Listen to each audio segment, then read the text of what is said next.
The educator Dr. Maria Montessori once said, "The child developing harmoniously and the adult improving himself at his side make a very exciting and attractive picture." Welcome to Montessori Education with me, Jesse McCarthy, where we talk raising children and educating students while bettering ourselves right alongside them. A little discomfort is a great teaching moment. Yeah. You know, getting run over by a car is not a good teaching moment. No. Yeah. That was Sandra Girlato, who I'll talk about in a minute. And she was getting at the idea of allowing children to have a little bit more discomfort, to experience that feeling of discomfort, not the run in the street and get run over type of discomfort. That is not what we want as parents or teachers, but that kind of discomfort where they got to figure things out. They go, "Ooh, this doesn't feel right. What do I do? This doesn't fit. What do I do? I spilled some water on the floor. What do I do?" Versus somebody outside here coming in and going, "Oh, I can help you. I can do that for you. Oh, don't do it that way. I know the right way. Would you get your shoes on already?" You know the stuff. Anyway, so this episode is going to be a lot more positive than I'm putting it, because I'm putting it as kind of almost like the negative here. Sandra is a joy to be around. She is a mom, a grandma, old school Montessori, and she's been in it for over 30 years, teacher trainer. She was actually trained herself by Renilde Montessori, who it's Maria Montessori's granddaughter, youngest granddaughter, if you don't know. And Renilde personally handed down her foundation's role of director of training to Sandra. So Sandra's pretty badass. And she's also such a sweet woman. You'll see. She's got amazing stories. She helps so many teachers, so many parents, so many children out there. I hope you enjoy, and let's get to it. Sandra Girlato, thank you again for coming on the show. Your second time. Happy to have you here. Thank you. Thank you to be here, Jesse. Always a nice conversation with you. Yeah. Thank you. So let's jump into some stories. So just hop in. What's a big story that jumps to mind that you're excited to tell us or share with us? You know, and working with children, there's so many stories, Jesse. It's unbelievable how much children leave a mark on your life. And, you know, honored and really privileged to be with children. I can honestly say I've learned a lot more for children than I think I probably gave to them. Yeah. And all those children that were challenges have always made me a better teacher and ultimately a better trainer. So let's begin with one I think that will be very, very pertinent, because we all experience this. I'm a mom and a grandma now, so, you know, I can relate to this. But I remember one mom telling me that she was having a hard time getting her child out the door in the morning. And, you know, all the emotions that go along with that. You know, they have a limited amount of time. They have to drive to school. He's got to get into the car. He's having a big fussy moment because it's raining outside and she wants him to put on his rain boots. And he's resisting. He doesn't want to do that. He doesn't want anything, any footwear. So she said, "What do I do? What do I do? This happens often. What do I do?" And so I gave her some advice. And so she took the advice, and here it goes. So she said to him one morning, "Okay, let's go. You got to put on your boots." Same thing. "I'm not putting on my boots. I'm not putting on my shoes." So she said to me, "I heard you in my head, Sandra." So I said, "Okay, you know what you do? You can walk to the car in your socks, but we'll take your boots with you in case you might need them later on." And so she said, I took his boots. He walked to the car. He got up into his car seat. His feet are soaking wet. At this point, she said, I felt like the most horrible human being in the entire universe. And we're halfway to school, and he's sitting in his car seat. I could see him through the rearview mirror, and he says, "Mommy, my feet are wet. My feet are wet." So she said, I had to bite my tongue because I want to say, "Well, I told you so if you put on," but she said, I heard you in my head. And I said, "Okay, well, you know what? Your feet are wet. What do you think we might be able to do next time?" And so he got to school, and, you know, Montessori school, so it was fabulous. He had a change of clothes there. He got there, changed out of his wet socks. He dried his feet. He put on his dry socks and his running shoes. Mm-hmm.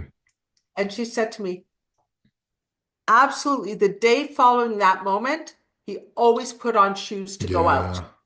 And this is it. For us, we know, we have the experience with what weather is, what it's going to be like outside, what are the Yeah. consequences of our actions. These little children are still developing that. So we have an expectation sometimes that they're going to think like us and understand like us, but we didn't get here in a second. It took us a long time to Hmm. understand all of the consequences of our decisions. But by that mother allowing that little guy to have this moment, Hmm. he had a very sensorial, real experience, which informed his next days and the future of Hmm. that moment. If she had wrestled him down, shoved Hmm. on his shoes, it wouldn't have been a good day for either one of them, and he would not have had the experience necessary for him to grow from that moment. So it was tough. It wasn't an easy thing for her to do because we're all out there trying to be good parents.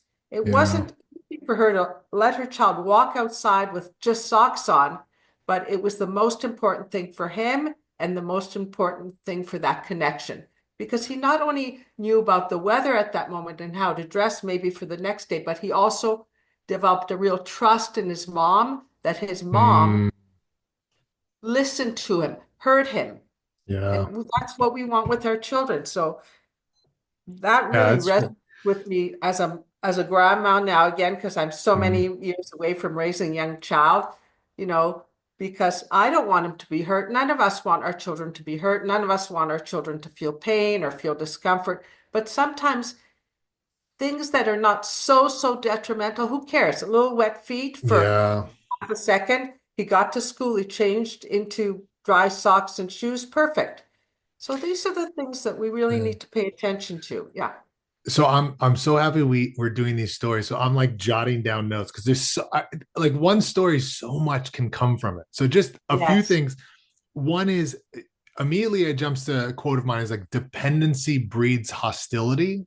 So there's a Yes. man named Haim Gunat who said that. And I think with Montessori, like as parents, we see this. Like children want to do their own things. But Yes. the point that I think you're raising, I want to maybe talk about this is that firsthand experience is how us human beings really learn. Now we can learn from other people, we can learn from books, and it's fantastic knowledge. But at the end of the day, if there's somebody in between us and the world, like there's Yes. this person saying this is what the world's like, um, it's going to create all sorts of problems. And it seems like this is what you're saying. Like he experienced the wet feet. You can tell him all, oh, your feet are going to get wet. It's not good for you not to have. But the moment he experiences, like, oh, this is what happens, right? Yes. No, it is so important, Jesse, because the way us as human beings are created is through experience. Experience then creates a way to think about our world. And every time we block that experience from a child, in a way we're robbing the child. We're taking away from the child. And again, now we have to put that into a box and think, do I want to rob from my child? I don't. Yeah. And if we create that dependency where I have to tell them how to dress or what to eat or what to do, then I better be immortal. I better live forever because that child Yeah. is going to create themselves based on I have to rely on this person, my mom or my dad, because I don't know. Yeah. But this little guy figured it out for himself. And also that she had enough discipline to not say, I told you so, Yeah. put And on, that's right? That's and that's neither. That's a yeah. reaction you have, right? But that, so I want to talk about that too, because that's another note. There's some element of like justice, or I want to, I Yes. told you so. I And won, I won, I won. yeah. And as a parent, like, listen, I'm deep Montessori, I'm deep child, all of that. But there's these elements when you almost treat them as like they're this adult who did something Yes. stupid or did something wrong, and you want them to like fess up. Don't you Yes. see? Yes. So Yes. what do you think is going on with that, and how do you combat that? Because I'm sure you've experienced that. We've all. So what do you do? What's going on? I'm not a psychologist, but what I would say to you, I think it's a human reaction, because that's how we kind of relate in our everyday life to other adults. And what's the thing about little children is oftentimes they are like little adults, and they walk like us, I mean, eventually they walk like us, they talk like us, they look like us. So we put on all these expectations at times, and then at other times not have any expectations. And I think that moment of I told you so is putting on that adult expectation that we would put on our partner or our, our employer or whatnot. And it's hard for us as adults because we have this kind of feeling of omnipotence. Mm-hmm. Like I'm all knowing, I'm all powerful, not to say, I told you so.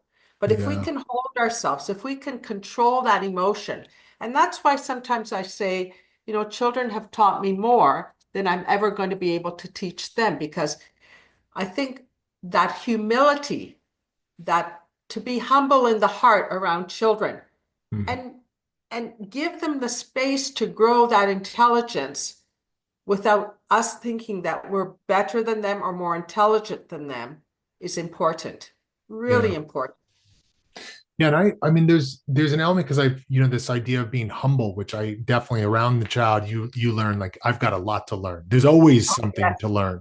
But I found it that it's almost like you're being more objective. You yourself as an adult are starting to see the world more clearly because the fact that I want this child to put on his boots when he walks out the door and he doesn't know yet, that's really not being objective about the world. Like he doesn't know. Why is he just, do you want him always listening to you as an adult? Like it, and particularly as you get older, like we don't want children to turn into young adults, young women, young men who just listen to somebody No. telling them what to do. But so how would you then balance that with, well, there are times when like your child wants to run across the street and clearly if they don't listen to you, something very bad can happen. So how do you answer that kind of, concern from a So there's parent? a couple of things here in your question, Jesse, I think that we have to address. One is I think we have to understand that children are developing their own self-discipline, their own level of self-control. And if we look at the etymology of discipline, it comes from disciple. So to follow, right? To follow a rule, to follow social norms, right? That's what it means to be a disciplined human being. But the problem is if we are the ones that discipline our child or control our children, then the child will learn how to be controlled by others. And so then we really have to pray that our child always comes into contact with good human beings. Mm, Because if their modus operandi in this world is to be controlled, oh my goodness, right? So mm, they're going to follow who's ever leading.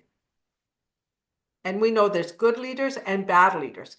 I want my grandson as an example, to be a critical thinker, someone who can assess, think about the world, and then take their action. Not mhm. someone who just says, oh, they're telling me what to do, I have to follow them blindly. Yeah, I That's when we tried. get into a lot of problems. And we can't do that. And I think the other part of your question is, there are moments when we have to say absolutely not, no. And that's totally fine. You will not find in Dr. Montessori's writing where she says to you, you can't say no. But I think those are fewer the moments Hmm. than what we think they are. They tend to be those moments when it's a question of safety. Yeah. You have a little 3-year-old, they still don't have enough life experience to not run into the street. And you can't say, like in this mom's case, hey, walk to the car with your little socks on, right? I mean, Mhm. that's a safe thing. The child's not going to die from wet feet. The child's not going to get hurt from wet feet. The child's going to have a little discomfort. A little discomfort is a great teaching moment. Yeah. Getting run over by a car is not a Yeah. Not a teaching. good teaching moment. No. Yeah. So, just check yourself, you know, in your home, in your environments, make sure it's as safe as possible so that they can experience good and bad, hard and easy, but it's not detrimental to them. Yeah. Those And other things, I want to stick a knife in my eye. That's absolute no, that's a no. There's yeah, no, I you're had that not doing that. experience that we'll talk about later. Yeah. No. So And I there's think There does seem parent. to be at a certain point, like children have there's a natural guard against doing outrageous things to themselves generally. But I'm with you, like, because generally a child's not going to stab himself with a knife in the eye, No, but if he has a knife at 1 year old and doesn't know how to use it, he might, so right. yeah, So maybe we would give him a different tool instead of a knife. He wants yeah, to cut up his food or do something with his food. Well, let's not give him the sharp steak knife. Let's give him something that's, still can cut, but isn't as fatal. yeah. And so Yeah. maybe that fear of harm or that fear of potential death, like the fear has gotten it's moved over into all sorts of aspects that aren't necessarily, I mean, we're being extreme here, but death or very serious injury. It's moved into, oh, well, I don't want him to have something too spicy.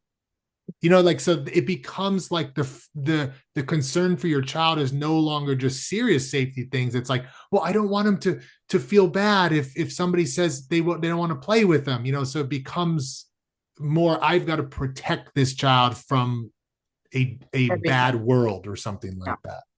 And it's not going to work. It will not Yeah, work. You're going to disable your child by doing that. So I yeah, have a little grandson who's 18 months who eats absolutely everything, everything. Spice, not spice, sweet, not sweet. And the reason for that is because his parents allow him to taste anything yeah. and everything.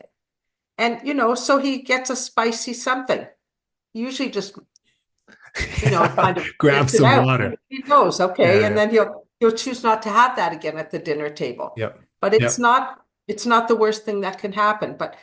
And we have to really have empathy for parents. Most parents, I think, are doing the best possible job they can. I have a lot of respect for parents. I always have had. It's the most difficult job in the entire universe to be a parent because you're getting lots of mixed messages. You're constantly being told you're doing the wrong thing. But most parents are doing a really good job. They just sometimes have to reframe their thinking just a little wee bit. yeah. And I mean, I'm currently a parent myself. Ragnar's almost 3 years old, and I mean, just to piggyback, the spice thing's a great example, I think, on your, because this is not a one-off. Like, same with Ragnar, he'll try everything, and if it ends up being I try not to now be like, oh, I think this is spicy. I don't even want to say it. No, Let no, him decide. And then if it's spicy, let me get some water. And the funny yeah, thing is, and I shouldn't say I'm sure, but I like this. Sometimes I love spicy foods, and sometimes I'll eat some that is super spicy, but it's so tasty that you're eating it, and then you go get some more water. And now if he really likes the taste, even if it's spicy, he might eat it and then, okay, I need some more water, or he makes the gesture. But I'm not protecting him from no. spice. Exactly. They make their own accommodations, Jesse, Yeah, absolutely. And I yeah, think the other thing that you just said, so important, is you don't give your opinion on it before you give it to them. yeah, Because if you say, oh, that's spicy, or that tastes like this, or, that's smelly, or whatever, then already you're giving him an impression. Let him have his own impression.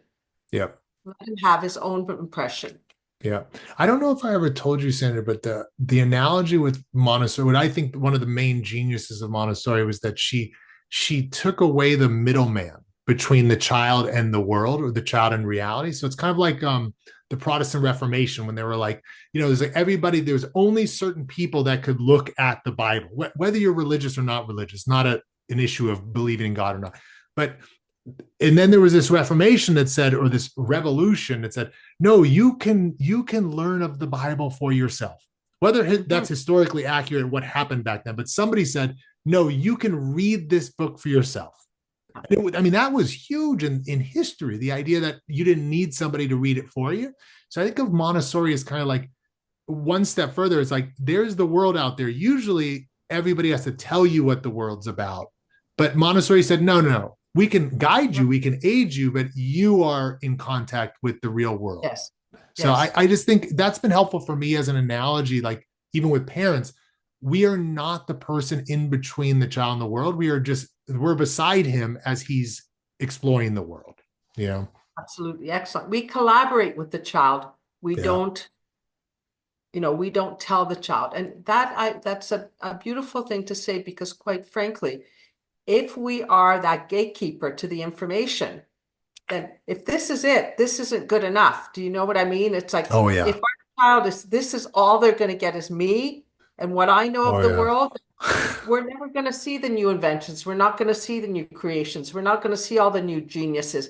We're not going to see all the new beautiful people because we're just creating paper cutouts of something that's quite stale, to be honest. Yeah. Let them experience and watch the birth of creation in its fullest possibility. Yep. Awesome. Absolutely. So see, this is amazing. We get one example and all this comes out of it. It's pretty wild. Oh So my I'm gosh. I'm Oh I'm my ready. gosh. What's another story you got from your your Oh my gosh. decades? There are so many. I had a little guy. I was observing in a classroom, beautiful Montessori classroom. So I'm sitting there like a good observer, very quiet, just watching, which is very, very important.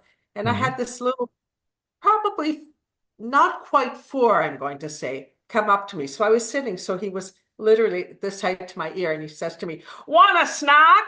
I think he was having an ear infection, so he had to shout louder, right? Right into my ear, "Want a snack?" And so I turned around, I was quite startled, and I said, because if a child offers, you always say yes. And I said, "Okay, thank you. What do you want?" And I said, "I don't know. What do you have?" And he said, "We have muffins." And I said, "Okay, I'll take a muffin," right? And he said, "What kind?" Right? And I said, "What kind do you have?" So he told me he had bran muffin and he had a blueberry muffin and shouting all the time. And I told him the kind of muffin. So he went off and I kind of forgot for just a minute. I thought, "Oh, where's that little guy with my muffin?" Now it's getting a little bit peckish, right? And I look over and he's making the muffin from Wow. scratch, Jesse. Under Wow. four, making the, he's Yeah. beating it. I can see him pour it into the muffin tin, Amazing. putting it into the little toaster oven. So he gets that done. He comes back, no muffin because it's baking. "Want a drink?" And I said, "Sure. What do you want?" And I said, "I don't know. What do you have?" Right. Yeah. So he gave me some choices and I chose orange juice. So Hmm. off it goes. He's squeezing the orange, licking the orange, squeezing the orange, licking the orange, squeeze. I thought to myself, I'm going to die. I'm going to have every germ this little guy has.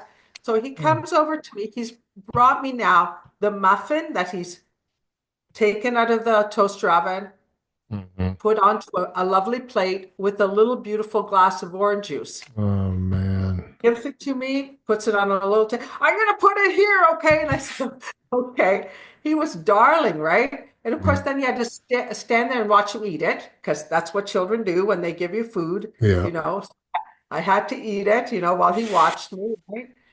And then he took it away. He cleaned it all up. I mean, Yeah. this is an under four. And again, if we learn anything from that is how capable. No one Yeah. had told him to offer me a snack. No one told him how to make it. No one told him that it needed to be tidied up after I'd had it. This was all within him at under Yeah. four. It's adults that couldn't do that, Jesse. Yeah. Adults that have that complete cycle of activity, Yeah. you know, Yeah. And that's the grace, I mean, what's that gracing the first. cycle? That cycle in modern language is what? Executive functioning, as they would Yes. say, right? Yes, that our little guys don't have yet. Their brain is not yet quite that developed, but this is this foundation for that to really, really Development. come into fully bloom, right? And Yeah. here at home, we're not letting them do those Oh sorts yeah. of, Doing they're everything gonna get for burned, and they won't know how, and they're going to hurt themselves. And them. Yeah, and wow, there's definitely an idea that just when children, when you send them to quote school, you're not sending them there to cook, you're not sending them there to clean, you're sending them there to do academics. So I think that whole idea that what you gain from that process that that child went through, it's so much deeper. I mean, you could do the similar things in academics actually with that type of depth, but the idea that he's knowing where things come from.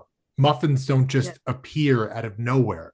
Like that And alone we have is enormous. yes, and we have to understand, Jesse, as adults, that that is the academics of a Yeah. young child, because this child had to have a beginning to that process, a middle part of it, and an end. There's logical sequence. There's Hmm. cause and effect. What comes first? What comes second?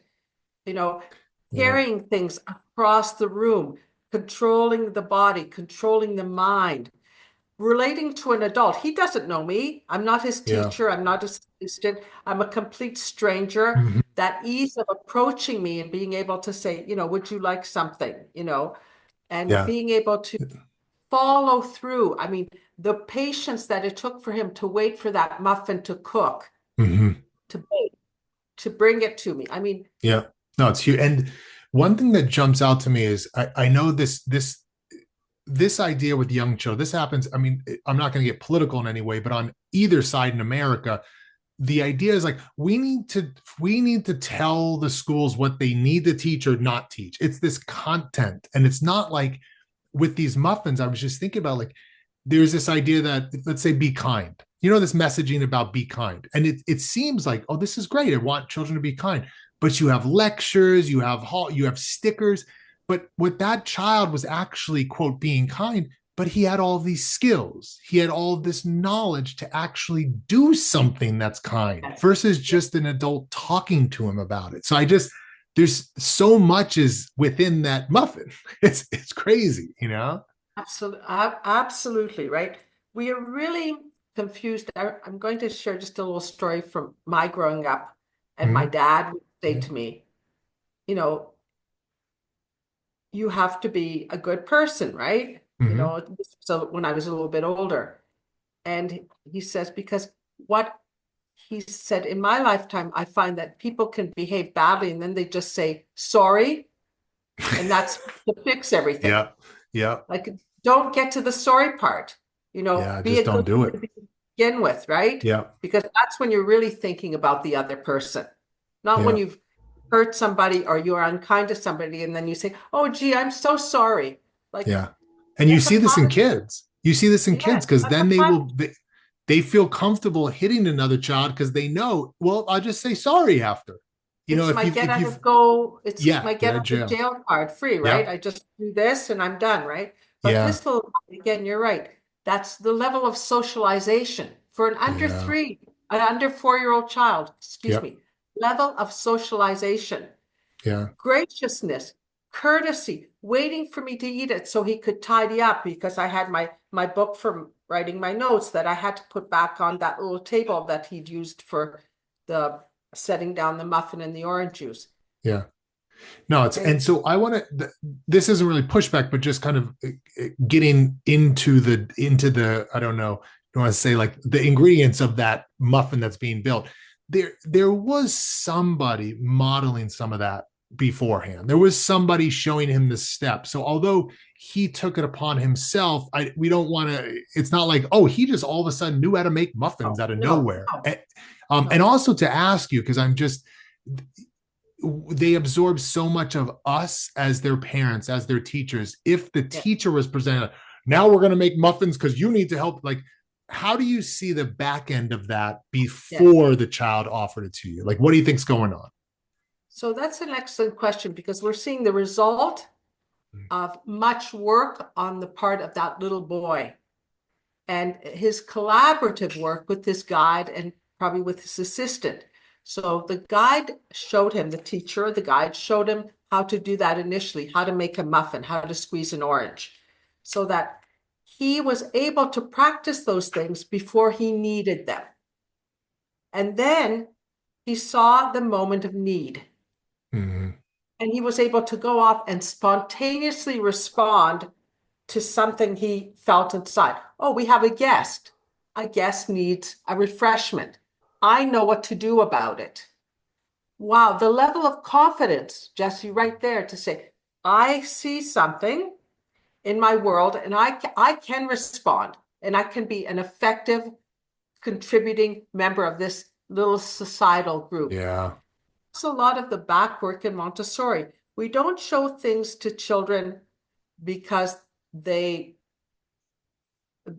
it's a final product that we're looking at it. We're looking at showing things to children to meet their developmental needs. Look, this child needs to use their hands. This child needs to use their brain. This child needs to use their body. Let's give them things that ultimately will also be effective in their adaptation to our world. Mm-hmm. It's not just, oh my gosh, I'm going to put this sponge in this hole, this sponge in this hole. For Yeah. what purpose? I'm going to do something where I can mix, I can stir, I can pour, I can open the toaster oven, put it in. I have my little oven mitts on, I put it in, I close it. So he's learned activities and practice activities that are useful to his development, but also useful in his being part of our world. And if you Yeah. see a lot of things that are created for children No, are they're separate useful from. activities. They're short-lived. They're this moment Hmm. and only, oh, they help their hands. Great. Okay, they help their hands at this moment, but that is not going to grow with them. Yeah, and they seem, as you said, because they seem also detached from actual real world living. So Yes, a lot yes, of these shows today, even for kids that are very, very popular, are like they're just talking animals, weird stuff, and it's like has nothing to do with a child actually learning skills or being effective in the real world, like this boy. I mean, like you talk about these skills of even making this little muffin at that age. You kind of got at that it's not only the muff he's able to effectively, but now he's got this feeling that, oh my God, I can do this. I don't need yes. somebody else to do this for me. And that's at under 6, it's so important because, I'm sure that your viewers some of them will be very confident and some of them will not be confident. That's just us as adults. You can't buy confidence when you're Yeah. 20, 30, 40, 50, 60. People go to their graves never being confident because confidence is something that's going to be developed under 6. Yeah. It's a way of being in this world. Oh, And interesting.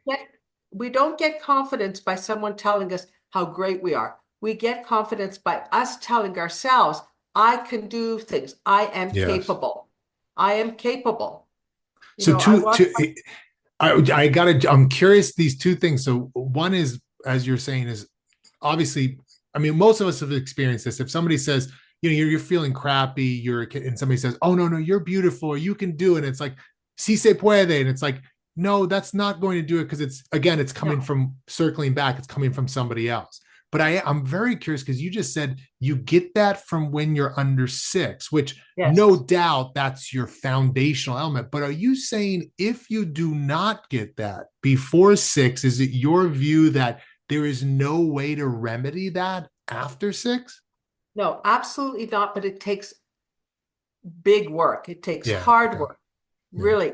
So it's not that we're finished at 6 and there's no way for us to change, but Mhm. it's I'm going to give you an analogy, and I think we can relate to this because I know that you have other languages in your life.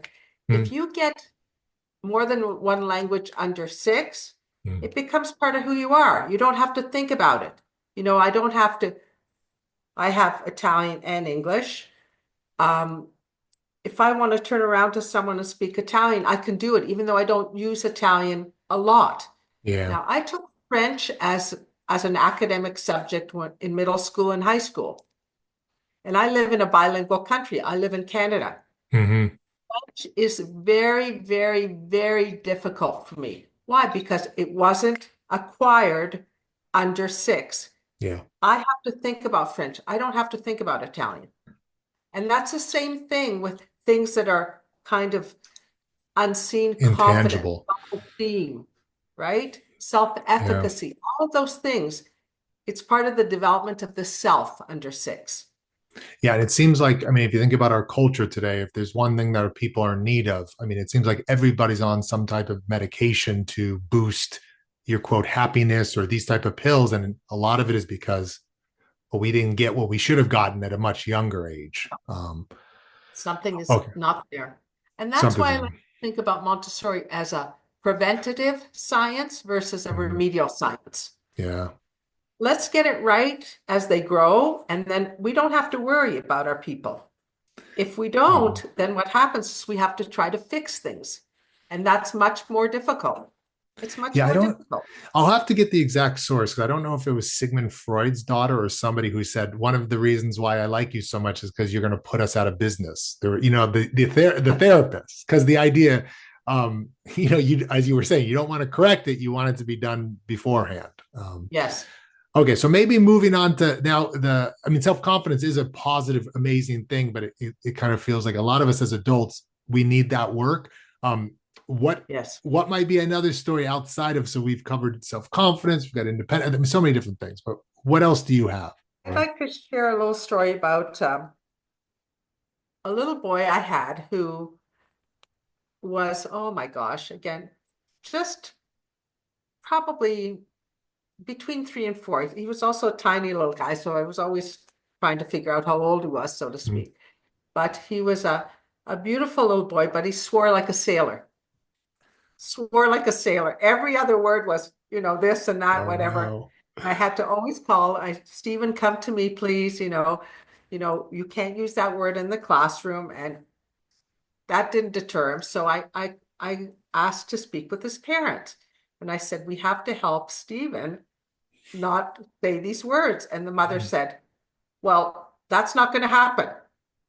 And I said, okay, why not? She said, well, look, Stephen is a menopause baby, which means I thought I was going through menopause, but I was having another child. And I'm like, okay, maybe a bit too much information. But at the dinner table, she said, it's me and my husband and my Mm. 2 older boys who are in their 20s.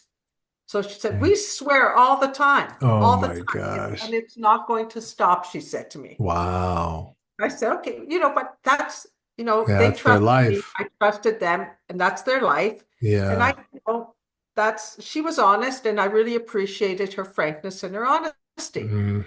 So I'm thinking, oh boy, what am I going to do with this little guy, right? Yeah. And I really wanted him, he was ready to go on to the sort of next part of language development where he was going to write with the movable alphabet. And the movable alphabet, you might know, but maybe your viewers don't know, is the children Mm. put movable alphabet letters together to make words. And I wanted to show him this work. And he would say to me, no, thank you. Every time I called him, I said, Stephen, Yeah. come, I want to show you something. No, no, thank you, Mrs. Girlato. And he would come Very in the proper. morning. Yeah, yeah. And he would come in the morning sometimes and he would say, I'm not doing the movable alphabet. No, thank you. Right. So I'm like, oh boy, and that's an important piece because it kind of cascades into other things, right? Hmm. So he said to me, no, thank you. I said, okay, just come to talk to me. So he came over and I said, okay, Stephen, all of those words that you can't say out loud, you can make them with the movable Oh, wonderful. alphabet. Okay, Wonderful. very, very unorthodox. I'm not suggesting where teachers all over the world decide to make foul words on the mat. Yeah. That was his moment, right? So he said, Yeah. really? Can I? Okay. So Yeah. he took his mat, and I had a classroom where we had a kind of one-way window. And so parents would look Hmm. in, Mrs. Montessori could look in, all those things. Oh no. All the visitors could look in. My I'm classroom just was a seeing, classroom. I'm seeing parents looking in at this No, I movable. know. And some of those words are very phonetic. So they look the way they sound, right? Yeah, So yeah, I can I tried see to it. try to snuggle him in the corner a little bit so not Hmm. everyone could see, but you could see. But the beauty was that was the moment he needed. That was the connection. And then after that day, well, actually 2 days of writing just bad words all the time, he started writing the names of the other Of children, the course. names, Yep. like things in the I could totally classroom. see it. But that was his moment. That was, Yeah, you that's know, the switch. sometimes we have to connect the child where they need to be connected, Yeah. not where we want them to. So I wanted him to do movable alphabet, but what was his entry point? His entry point was his point of interest. Yeah. So how can I make those two match? And again, that's as parents, sometimes we want our children to do certain things. And this wasn't a bribe or a reward or anything, but he had such a focus on foul words that, okay, Yeah. well, just write them instead of saying them. So he stopped Yeah. actually saying them, except when he was sounding them out to put them on his little tray. Yeah. And so connect that Yeah. interest of the child with the thing that you might, you want them to put away their toys. Okay, well, how can we make it? Oh, I Yep. can go faster. Can you go faster than I can go? Because sometimes children like that challenge. Or are we going to put them Hmm. in the red box, or are we going to put them all in the green box? What's their favorite box? What's their favorite Yep. shelf? What is their interest? What is that little hook that we can get them into the thing that they need to be doing. And for Yeah. Stephen, that really, really worked. Yeah. And that's a wonderful example. And I think the best teachers and best people with children I've seen are able to hook the child. And it's that, Yeah. but the problem is it's sometimes difficult because in order to hook the child, you really have to get into their world. And You have often, to as you know were them. saying, yeah, often what you're saying, we're stuck in our adult world. In our adult world, it says no foul language. So that's even off the table. So Yes. that little hook that you did is taboo. So we couldn't have done it, many of us. So one thing that jumps out to me with this is even talking about this idea of taboo, or you're not allowed to say these things. That's part of his culture. Clearly at home, that's not going to change. As another parent in that class, I'm sure other children are going to go home with this foul language. So it can get messy, this work that we do. Yes. Yes. But hearing you say this, one of the things I think is probably messier and worse off is if we push down something that to a child's context seems like good. His mom or let's say his dad and his brothers are using foul language. And what you're telling me is you can't say what these people I care about, I love are saying. So there's, from a child's context, we're making something taboo that to him is normalized, Yes. So in a way you didn't even reject, you allowed No. an outlet for something that he felt was part of him. Yes. So And I just very appreciate that. important. Very important. Thank you, Jess, because we have to respect their family. We have to respect the family context. All of our children come from different backgrounds, different ways of living, different ways of eating, different ways of whatever. And it's not for us to judge, to change, to comment on even. I really appreciated that Mom, as I say, I had her trust. She had my trust. Look, Miss Girlato, we're not going to change. Perfectly fine, right? But I knew in the classroom, our culture was different because, as you say, other children would be affected. So that's why I told him, you can't say those words out loud because it's not good for our space. Yeah. I didn't say can't say them, period, because that's not true. That's not true. Yeah. And when you give a child an ultimatum like that, so to speak, you just enhance their interest. Yeah, because I mean, I've seen this through the years working with children from any age all the way up. The moment you say you cannot do that and they don't understand any reason why, they're going to do it more. And with my own son, I mean, as a good example that I think is another taboo thing is young children, especially boys, they have private parts. So the idea that you're going to tell them, oh, no, don't touch that. Don't do that. That is got to be the absolute worst thing that you can do for a boy. So it's funny how, like, for that, I was very purposeful. And like, let's say he was in his room, like touching his penis. It wasn't like, no, you're not allowed to do that. It's like, oh, you have a penis. And it was very, fact. And it's just, then it becomes a normal thing. Not that he's doing that all the time, but the idea is that like, you're not scared of something, or this is taboo and you're not allowed to do it. So, you want to be matter of fact about it. You want to just be matter of fact about it, like it's like anything else. And I have to share a little story with you, Jesse, on that point, especially about private parts. So I remember one mom, not in a Montessori school, she happened to be taking ballet with my daughter. My daughter was young, and she said, I am never sending my child to a Montessori school. And I said, why not? And she said, because they make the children too independent. And I don't want my child to be independent. I want my child to need me. Independence does not mean that they don't need you. Independence means that they're being a whole person. They're developing all aspects of themselves. And the reason I give you this story is because the child was having a lot of, I think, urinary issues and needed to see a doctor, right? And she said, I didn't know that she was having problems for many months. And I said, well, why not, right? And she said, well, she can't tell me what's wrong. I said, well, does she know the name of the parts of her body? She goes, why would I tell my child that? She said, she's too young to know the names of her body. I said, well, you tell her elbow, you tell her head, you tell her shoulders. She said, yes, but those are the good parts. Other parts Man, I don't want her to be talking about. But see, yep, then we've made a an this is obstacle. okay, it's not okay. And that leaves a lot of residual stuff for us, again, as adults, right? Yep, And yeah, we need to be careful about that. We don't have to make a point of saying them, but we also don't have to not make a yeah, point of saying, you know, yeah. I so think, and we, I think yeah. this goes back to the thing I was mentioning about that early, that this justice or this adult context that we're bringing down. Like clearly, we're not going to get into like some sexual thing with a two or No, three, but it's that's just a not the implication. naming, yeah, and naming a body part. Like what? Yes, But I think that's because we have so much baggage or so much adult context with these body parts that it, yes, oh no, oh, and it's yeah, yeah. No, it's so much of this is really understanding a child's context, which is it's yes. hard. You and I mean, this is what we do for a living. We work with young children. We can better get into a lot of their heads.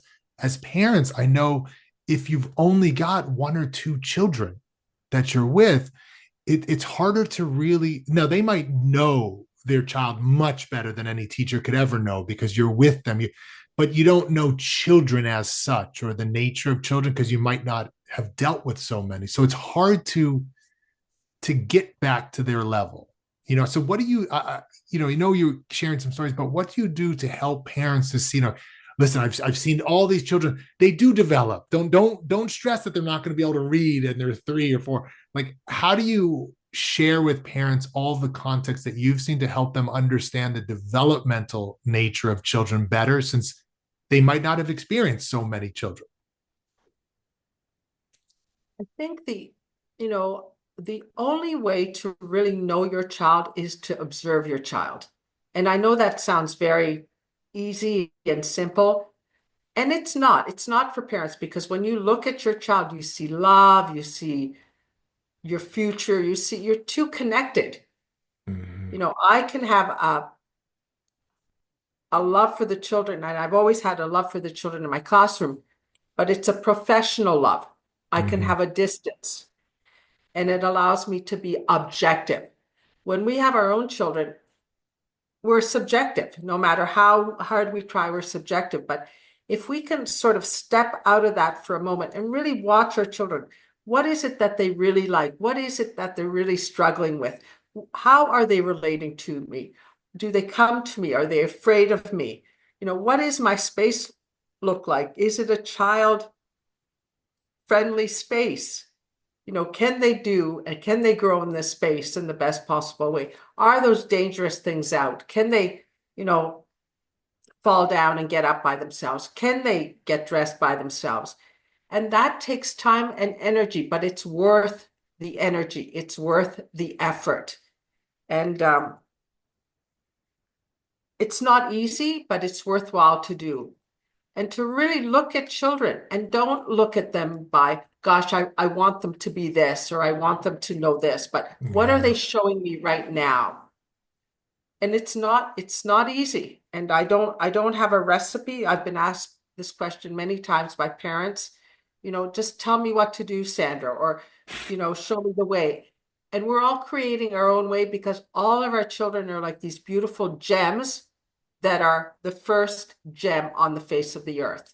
So Yeah. there's no plan, there's no blueprint for your child. Yeah. You're making that blueprint as you go along. And it's important for us to recognize that it's a process and a journey that we travel through together. And that's kind of one of the reasons I wanted to have you on. And Sandra and I were just kind of talking about like, what should we do this on? And I thought stories, because they can see, in one way, you got a fly in there, Sandra? Yeah, no, Well, yeah, something. she's smacking something in. Yeah. But one way that we can see other children, stories through other children, and then see our own, and it helps us to better see our own children with these stories. So I really appreciate you sharing these stories. I know we're almost at an hour. We're getting close to an hour. Is there anything else you wanted to share, or you got Oh enough my out, or God. is there something else you want to throw out there? I'm just, I would just say we need to just enjoy our children, learn from our children. They're going to teach Mhm. us again much more than we can ever teach them. I think the beauty in our children is spectacular. And I'm, I'll give you one special thing, not so special, but I think it's an important thing for all of our parents to understand. I was touring a government official through a Montessori school because in my province here in Ontario, we've had lots of changes to Ministry of Education and whatnot. And this official that was very close to the Premier's office, I toured her through the school. And as we were walking through the school, a little boy was working on what we call the 1,000 chain. So it's a long strand of beads, and there are 1,000 beads on this strand, this chain. And the little boy had to count and place little number cards for some of the numbers. And she looked down and she said, "What is he doing?" And I said, "Well, he's counting the beads up to 1,000. And she was a bit, so again, he was just a little tiny boy, right? Yeah. So she bent down to him and she said, "Oh, what's this number?" And he said, I don't know what it was, 776. "Oh, if it's 776, what's going to come after that?" So he looked at her without missing a beat and said, "Well, it's going to be 777, right? Like you, what else could it be, right?" It was just so complete. And she said, "Oh my gosh, he can count this high?" And I said, "Yes, of course, right?" Again, with all that beautiful preparation that goes ahead of time, right? And she said, "You know what? When I have children, they're going to Montessori school." Nice. Yes, That's what you got to do. You got to show them. You have to show them. And so Yeah. I'll encourage your parents to go in and observe because their children are so incredibly capable because our environments are set up for these children to really blossom in their abilities. You know, it's a space for children where they physically can grow, intellectually can grow, socially can grow, and spiritually can grow. Yeah. Yeah, I think it's wonderful. I love that story. You know, as you know, Sam, I don't know how much we've talked about. I'm a little radical. I hate the idea that I love that this woman saw that, but I hate that maybe this was a voluntary thing on your end. But in America, there's oftentimes you have to tour around government officials and regulators that come in and tell you what you're supposed to do in the classroom. So it's nice that she saw this, but here I'd be like, oh, the idea that every head of school knows this. If you get a bad apple, that's the one, then you've got to like, it's just not a comfortable experience. I don't know if yours was a voluntary thing or this was you had to do it. But. Yeah, no, she wanted to, the Premier's office wanted to make changes to our classrooms. And I thought, okay, we can't talk to this. They have to see it. They have to see it. So yeah. I invited her to come and look. And I think that was her crossover moment. Turning point. Oh, okay. No, we can't change what's going on here because what's going on here is real good. Yeah. Yeah. And then funny, going back to your the muffin example, I love the counting and the beads because that's real math. Like they're physically touching 1, 2, 3. So later, so many children get lost on abstract math because they don't really know what they're doing. You know, it's just such a farce. So I don't know, Montessori is just a beautiful thing. And then just the way that, you know, each of us as unique individuals present it and interact with the child. So anyway, I've appreciated your work in Montessori. I appreciate your work with children, you know, outside, inside, and your storytelling. So thank you so much for coming on and sharing these little wonderful stories with us. So thank you. And there's many, many more, but you know, those are just some of them because children leave you with thoughtful moments all the time. Yeah. Thank you. So maybe we'll have sharing it. Yeah. So maybe we'll have you on for some story time with Sandra. Maybe. Absolutely. Sign me up. Absolutely. Awesome. All right. Well, have a good one, Sandra. Thank you. You too. Bye, Jesse.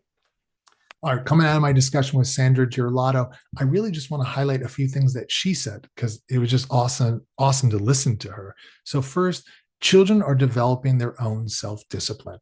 You know, the traditional view, it feels like we're disciplining the child. No. Child developing his own self-discipline and we're aiding on the side. Second, let the child have his own impressions. Don't get in the way. Easier said than done. Yeah. Third, you can't buy confidence. Doesn't stop a lot of people today from trying, but you can't buy it. And lastly, we didn't get here in a second. And that's really, we got to stop rushing these kids. Maria Montessori has this amazing quote. I don't have it exact, so I'll probably butcher it here, but it's kind of like, the child leaves for school and the mom yells out to her, make sure when you get home, you grow 4 inches taller, something like that. The idea is like, you would never think to force some kind of physical growth in a day, but we tend to want these kids to develop overnight. So we think they can, so we're like on them, we didn't develop overnight. Child doesn't either. Awesome. Thank you, Sandra, again for coming on. Always a pleasure speaking with her. If you actually want to contact the wonderful Sandra Girlato, head on over to her Foundation for Montessori Education, or that's FME at, where is that? Montessori-ami.ca.